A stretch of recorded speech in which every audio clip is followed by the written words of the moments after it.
Apa itu kaya? Kalau menurut ilmu cash flow kemarin, kaya berarti adalah orang yang memiliki pemasukan yang lebih besar dari pengeluaran.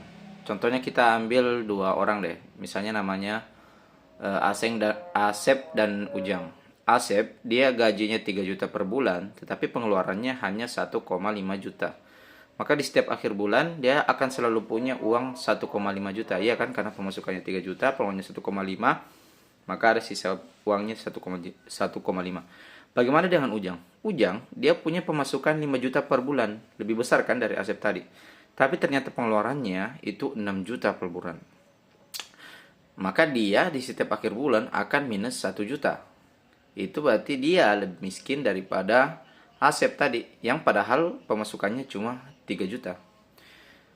Bagaimana cara mengakali ini? Berarti si Ujang ya, yang punya pemasukan lebih besar lebih kecil daripada pengeluaran, dia harus cari pekerjaan lain dong. Dia harus dapat pemasukan lain supaya pemasukannya itu setidaknya setara dengan pengeluarannya, supaya di akhir bulan itu nggak tekor.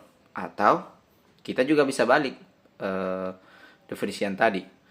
Orang kaya bukan hanya mereka yang punya pemasukan lebih besar daripada pengeluaran, tapi juga orang yang punya pengeluaran lebih kecil daripada pemasukannya. Jadi solusi untuk Ujang bukan hanya menambah pemasukan, tapi juga mengontrol pengeluaran.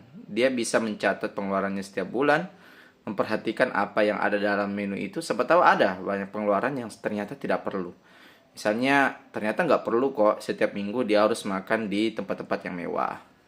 Ternyata nggak perlu kok setiap lihat di aplikasi jualan online ada sepatu baru dia harus beli. Ternyata nggak perlu kok setiap bulan dia harus HP yang baru. Iya kan? Setelah pengeluaran-pengeluaran itu dia pangkas, akhirnya dia ketemu misalnya bahwa oh ternyata bisa kok. Pengeluaran dia yang tadinya 6 juta per bulan dipangkas jadi hanya 4 juta per bulan. Jadi pemasukannya yang tadi 6 juta, sekarang pengeluarannya sisa 4 juta, ada sisa nih 2 juta.